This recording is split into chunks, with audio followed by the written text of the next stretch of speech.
it's Hayes, and you may be asking, Hayes, where on earth are we? We're in the kitchen because today, for the first time, we're going to be making a recipe from the Miraculous official cookbook. I am so excited for this. So first of all, of course, we're going to be making macarons, not macaroons. Macaroons are something completely different. Macarons, they are two different things. So we're going to be making it today. I bought this book myself, and honestly, I think it's, yeah, thank you doggy yawned. I think it's really good. I'm not going to review it properly just because as much as I like reading, I don't read recipe books on the regular, so I wouldn't know what I'm talking about. But honestly, it's much better than I expected it was going to be. It's really, really good. But anyway, I'm going to make macarons today, following the recipe in here, at least for the biscuits. It does recommend French buttercream for the filling inside, but I don't really like French buttercream, so I'm not going to be doing that. But we're just going to go through and do the recipe together, and if you like this video, please let me know, because ideally I really like baking. I would love to make more recipes in here. I think it'd be really, really fun. Although that being said, as much as I like baking, I am disabled, so I'm going to be having adult supervision for this, as I do for everything I make, even though I am an adult. So I know a lot of children watch me, so if you're a child, please have adult supervision as well for this. But if you're an adult as well, like me, and you're going to be 29 at the end of the month, maybe just consider having adult supervision anyway. Might be fun. I'll just put my Paddington apron on, it's so super duper cute. But I'm going to get into it and start making the macarons. So if you have the recipe book, we're going to be using the recipe on page 61 for the Miraculous macarons. And as it says here in this note, and I think it's really important, so this recipe is partially written in metric weight measurements and accuracy, which is important when making macarons. So here, for example, it does have about 1 cup, about 1.5 cups. For the macaron biscuit, not so much for the filling, but for the biscuit, so this bit on top, not the middle bit, the bit on top, I would definitely recommend following a gram or ounce recipe, just because macarons themselves are so delicate. Cups are quite like a large measurement and they're not really accurate. They're good if you're making cookies or brownies or just like a standard like cupcake or something, but when it's something as delicate as a macaron, you really need to use precise measurements. So for the filling, it's going to be definitely okay to use cups, but for the biscuit itself, for the cookie, definitely use grams or ounces, so they're in grams in this book. So you're going to need 130 grams of powdered sugar, which is icing sugar in the UK. You're going to need 90 grams of granulated sugar. You're going to need some food dye, which we'll get to later. It has to be either gel or powder food dye, not liquid, as well as some vanilla extract. You're going to need 140 grams of ground almonds or almond flour, it's the same thing, a 1/4 teaspoon of cream of tartar, and also egg whites from 3 eggs. Now, as you can see, I have the egg yolks here. They're separate. What I did to separate them is I use this little guy. He's an egg yolk separator. So basically you crack the egg into the top here and you pour him over the bowl. Out through the little hole in his beak comes the whites, and in stays there is the yolk, and then I put it in there.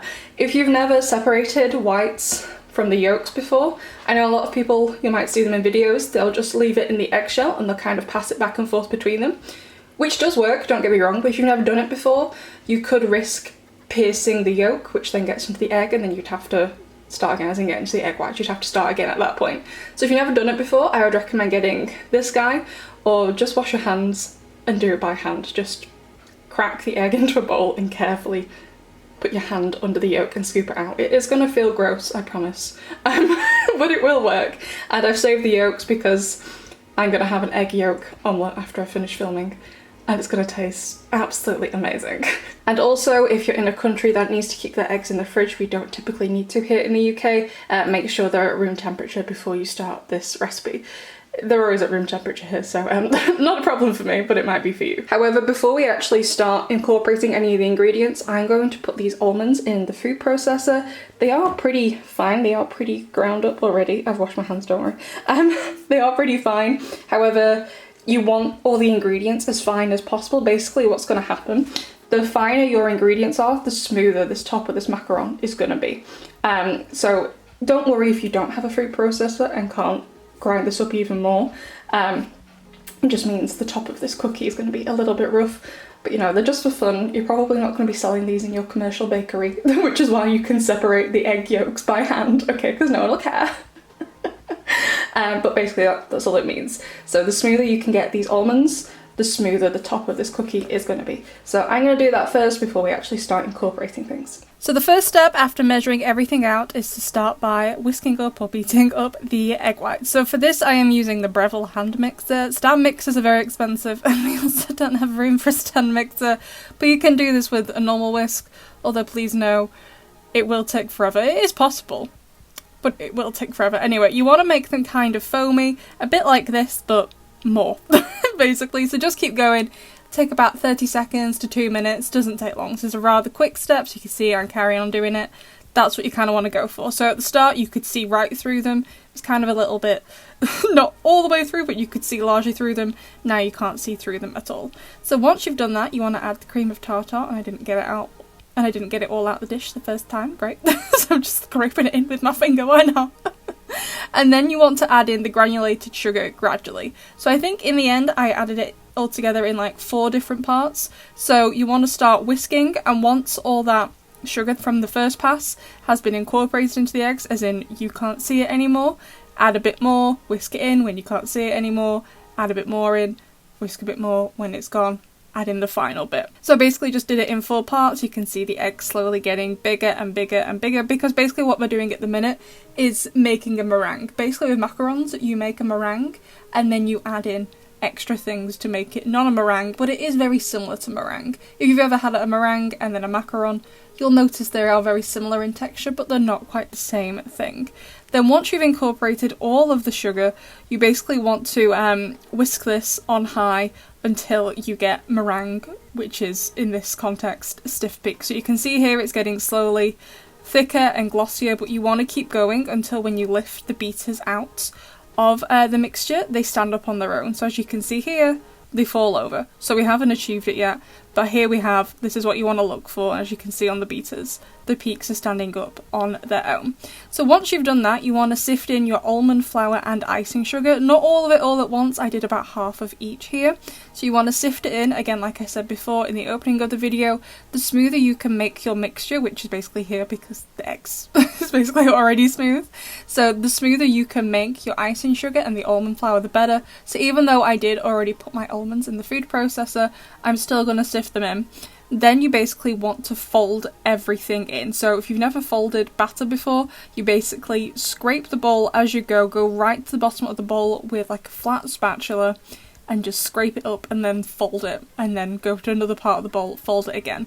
Once most of that's incorporated, add in the rest of your mixture, again sifting it, and I'm just punching the sieve towards the end to just try and get some of those little bits through the sieve so we get most of the mixture as possible into the macarons. So once I've done stabbing it, carry on folding it, and at this stage it's called a special word what you're doing, which is macaronage, which is basically this. And you should stop when it becomes the texture of lava, which is the worst advice you've ever heard in the world, because how many people have seen lava?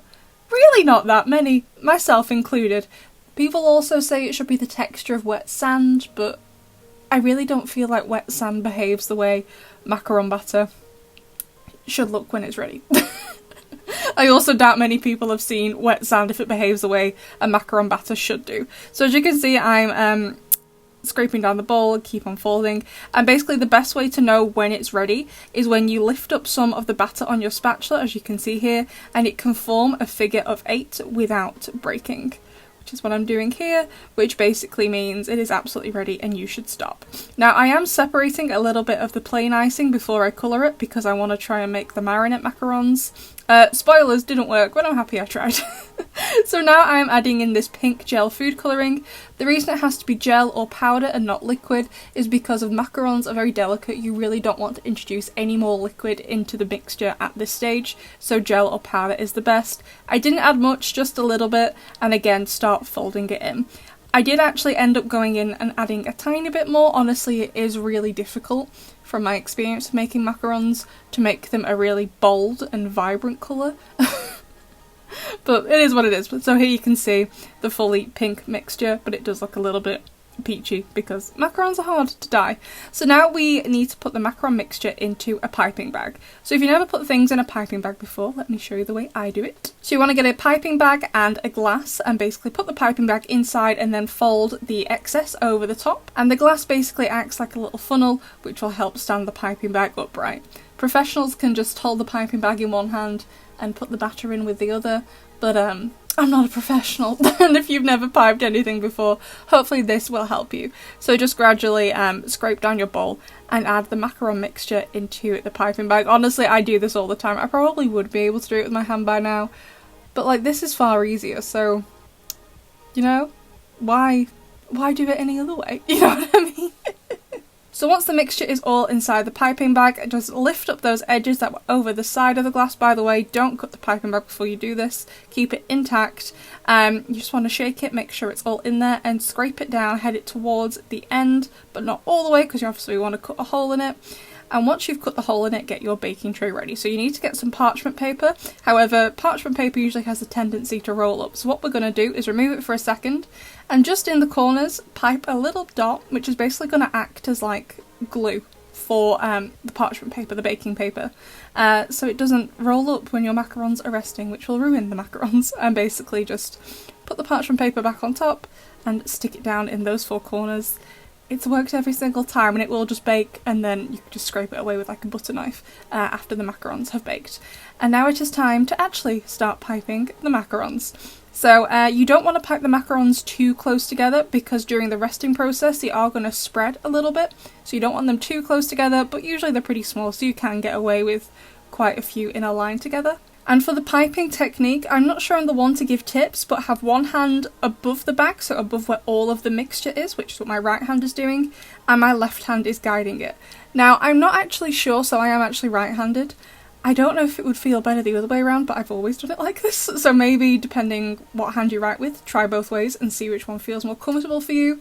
Honestly, my right hand is more in charge than my left one, but anyway. So you want to squeeze from the top, which is what my right hand is doing, but the left hand isn't squeezing, it's literally just holding the piping bag for more stability, and I'm just holding it straight up and piping downwards into little circles. These are absolutely not uniform. I am not an expert, I just like to bake at home. So I actually did 3 trays full of this, and then I filled another piping bag with that uncoloured, the undyed batter. Just, well, it's not fully white, it's a slight off-white due to the almonds and stuff. Slightly white colour into another piping bag. I basically wanted to try and make the macarons Marinette usually gives a tiki, which are pink with the white dots. But it just didn't end up really working out very well, so you can see me piping them on here, and the piping went fine. But I don't know, they just didn't really, they need to like sink into the batter, but they just kind of ended up sticking up and like burning. Like they ended up tasting fine, they tasted like everything else, but it was a bit of a fail. So now I'm putting a tea towel down on the counter because now it is time to drop the macarons, which is exactly what it says. You drop the macarons. You have to do this for every tray. Obviously these trays are metal though, so it gets very loud and noisy. Do it like 5 times at each tray. So these are the macarons after they've been dropped, and you need to rest them for about an hour depending on your climate. So now, whilst we wait, let's have a cat interlude.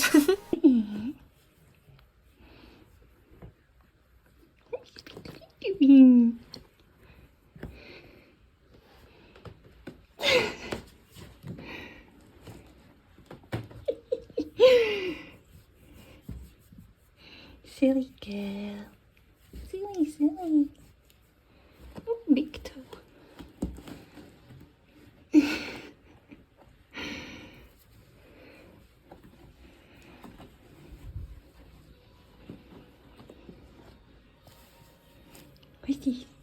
What's this?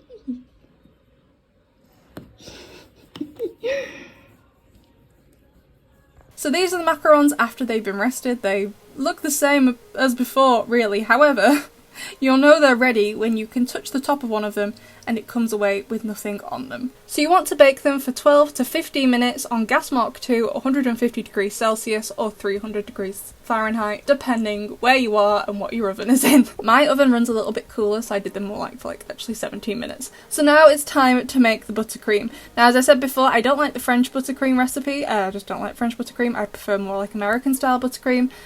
So I made that instead, so it actually eat it. The recipe is on screen, but it's 50 grams of butter or margarine. For this I'm using Stork, 100 grams of sieved icing sugar or powdered sugar, and flavouring and colour as required. I just put in a bit of vanilla, but you can put any flavour you want in this, any colour you want. Same again with the macaron cookies. If you wanted to make them like a strawberry flavour, find a strawberry flavour you could add in, and some, I don't know, bright green food dye, whichever kind of colourway you want. And I also decided to add in a little bit of milk because it just wasn't coming together. This is the recipe my grandma used to use for buttercream. I don't know what book it's from, sorry. But this is what it should look like. I actually don't even think the book is still in publication anymore. But anyway, as always, we're going to fill the piping bag with some buttercream in the exact same way. It's the best way, okay? Everyone loves this method, works every single time. Just make sure you don't cut it at the bottom before you start filling, because depending how much you add in the piping bag, it might start coming out at the bottom as you're still filling it. So don't cut it until you've finished. Until you finish filling it. I've done that before, okay? All of this advice is from all of the mistakes I have made. And then when you're done, just lift up that excess that's hanging over the glass, cut the bottom, and you can start piping. So before I do that though, I want to basically try and match up the macarons. Like I said, these aren't expert macarons. If you're an expert, they probably should be about the same size. So what I'm doing is trying to find macarons of roughly the same size to pair up together so it won't look janky when I sandwich them together. So you want to pipe like a dot of the buttercream in the middle of the macaron, because when you sandwich it together with the other one, the filling is going to spread out around the edge. So you don't want to fill the whole thing, because when you gently squish the other macaron biscuit on top, it's going to make it bigger. So you can see here I'm only doing the very middle of the macaron, because when I place the other one on top, you can see it on the edge. So you don't need to go the whole way. And that is the final macarons finished. But now let's get my brother for a taste test. Hello! Woohoo! Baking time. Hold on, introduce yourself. No, because they're not. Not everyone knows. It'll be such a narcissist. Not everyone watches every single one of my videos. Tell everyone who you are. Mr. Perfect is what I am. No. Don't be so cringe. Try again. Hazy Daisy's brother. One of my brothers. Matthew. Anyway, these are the finished macarons. They definitely, as you observed when you came in the kitchen, don't look like the ones in the book, but that wasn't the aim. It was just more of to use the recipe rather than to make them look like the ones in the book. I knew they weren't going to turn out perfect. I've already had two. So do you want to taste one? Let me know how it goes, Kenny. What is it? It's got a lot of butter. Well then if I take that. It doesn't matter, just take it. Do you put it all in one? If you want. Why? You've had them before. That's just the buttercream. Don't chew with your mouth up, because that would be gross. I'd have to blur it. What do you think? You said they taste of almond. No, I said there would be like an almond flavour because it's got almonds in it, but it's not a strong flavour. What do you think? Alright. Out of 10? Oh, well, let's not play this game again. 11. Thank you, my sweetie.